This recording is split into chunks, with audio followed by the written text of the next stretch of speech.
Hello, നമസ്കാരം. കഴിഞ്ഞ കുറേ വീഡിയോകളിലായി നമ്മൾ അഡീനിയത്തെക്കുറിച്ച് കണ്ടു. ഇടയ്ക്ക് 1-2 കാക്ടസ് വീഡിയോസ്, സക്കുലൻ്റ് അറേഞ്ച്മെൻ്റ് ഒക്കെ കണ്ടു. ഇന്നത്തെ വീഡിയോയും അഡീനിയത്തെക്കുറിച്ച് തന്നെയാണ്, പക്ഷേ ചില പ്രത്യേകതകളുണ്ട്. നമ്മളിൽ പലർക്കും ധാരാളം അഡീനിയം കളക്ഷൻ ഉണ്ട്.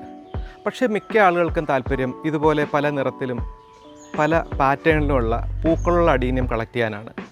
എന്നാൽ മനോഹരങ്ങളായ രൂപമുള്ളതും പ്രത്യേകതകളോട് കൂടിയ ഇലകളുള്ളതുമായ ധാരാളം അഡീനിയങ്ങളുണ്ട്.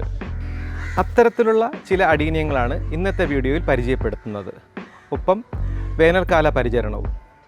ട്രിവാൻഡ്രം അഡീനിയംസിൻ്റെ പുതിയൊരു വീഡിയോയിലേക്ക് സ്വാഗതം. പ്ലാസ്റ്റിക് എന്ന് വിളിക്കുന്ന ഒരു വെറൈറ്റിയാണിത്. ഇതിൻ്റെ ഇലകൾ കാഴ്ചയിലും തൊട്ടുനോക്കുമ്പോഴും പ്ലാസ്റ്റിക് പോലെ തന്നെ തോന്നിപ്പിക്കും. ഒരു സാധാരണ അഡീനിയത്തിൻ്റെ ഇലയുമായുള്ള കമ്പാരിസനാണ് കാണുന്നത്. ഇത് ഗോൾഡ് ഡ്രാഗൺ എന്ന ഒരു അറേബിക്കമാണ്. ലൈം യെല്ലോ നിറത്തിലുള്ള ഇലകളാണ് ഇതിൻ്റെ പ്രത്യേകത. ഇലകളുടെ വ്യത്യാസം മനസ്സിലാക്കാൻ ഒരു സാധാരണ അഡീനിയം വച്ചിരിക്കുന്നു. ഇത് ഒബേസത്തിൽ ഗ്രാഫ്റ്റ് ചെയ്ത ഗോൾഡ് ഡ്രാഗൺ ആണ്. അറേബിക്കത്തിന് ഗ്രോത്ത് പൊതുവെ കൂടുതലായതുകൊണ്ടാണ് ഇവിടെ ഈ സെപ്പറേഷൻ രൂപപ്പെട്ടത്. അതുകൊണ്ട് അറേബിക്കം ഗ്രാഫ്റ്റ് ചെയ്യുമ്പോൾ അറേബിക്കം റൂട്ട് സ്റ്റോക്ക് തന്നെ തിരഞ്ഞെടുക്കേണ്ടതാണ്. ഇത് അറേബിക്കം റൂട്ട് സ്റ്റോക്കിൽ ചെയ്തതാണ്. വേഗത്തിൽ വളർന്ന് കോഡക്സ് തടി വയ്ക്കുന്നുമുണ്ട്, ഫാസ്റ്റായിട്ട് വളരുന്നുമുണ്ട്.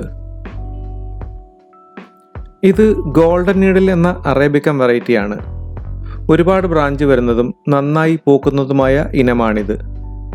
അറേബിക്കത്തിൽ തന്നെ ഗ്രാഫ്റ്റ് ചെയ്തതുകൊണ്ട് റൂട്ട് സ്റ്റോക്കുമായി നന്നായി ചേർന്ന് വളരുന്നുണ്ട്. ഇത് സ്പൂൺ ലീഫ് എന്ന വെറൈറ്റിയാണ്. പേര് സൂചിപ്പിക്കുന്ന പോലെ തന്നെ സ്പൂണിൻ്റെ ഷേപ്പിലുള്ള ഇലകളാണ് ഇതിൻ്റെ പ്രത്യേകത. നന്നായി മനസ്സിലാക്കാൻ വേണ്ടി ഒരു സാധാരണ അഡീനിയത്തിൻ്റെ ഇല ചേർത്ത് വച്ചിരിക്കുന്നു.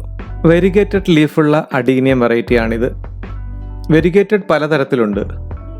ഇതിൽ 2 എണ്ണമാണ് കാണിച്ചിരിക്കുന്നത്. നോവ ടാൻസാനിയ എന്ന വെറൈറ്റിയാണിത്. ക്രിസ്പത്തിൻ്റേതുപോലെ നാരോ ലീവ്സ് ആണിതിന്. വളരെ വലിയ കോഡക്സും ഉണ്ടാകും. ഒരു സാധാരണ ഒബേസത്തിൻ്റെ ഇലയുമായുള്ള താരതമ്യം ശ്രദ്ധിക്കുക. വ്യത്യസ്തമായ ഇലകളുള്ള ചില വെറൈറ്റികളാണ് ഇപ്പോൾ കാണുന്നത്. ഇനി നമുക്ക് വേനൽക്കാല പരിചരണത്തിലേക്ക് കടക്കാം.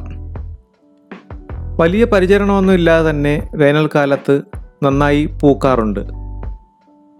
വളരുന്ന സീസണിൽ വെള്ളം നല്ലപോലെ ഒഴിച്ചു കൊടുക്കാം.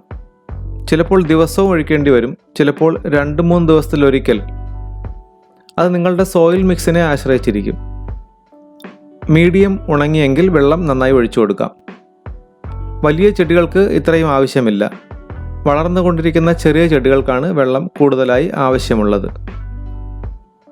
പ്രൂണിങ്ങിൻ്റെയും റീപോട്ടിങ്ങിൻ്റെയും വീഡിയോ നേരത്തെ ചെയ്തിട്ടുണ്ട്. അതിൻ്റെ ലിങ്ക് ഡിസ്ക്രിപ്ഷനിൽ കൊടുത്തിട്ടുണ്ട്.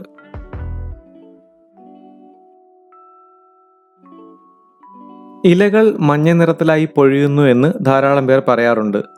അതേക്കുറിച്ച് അടുത്ത വീഡിയോയിൽ പറയാം. മറ്റൊരു വീഡിയോയുമായി വീണ്ടും കാണും വരെ നന്ദി, നമസ്കാരം.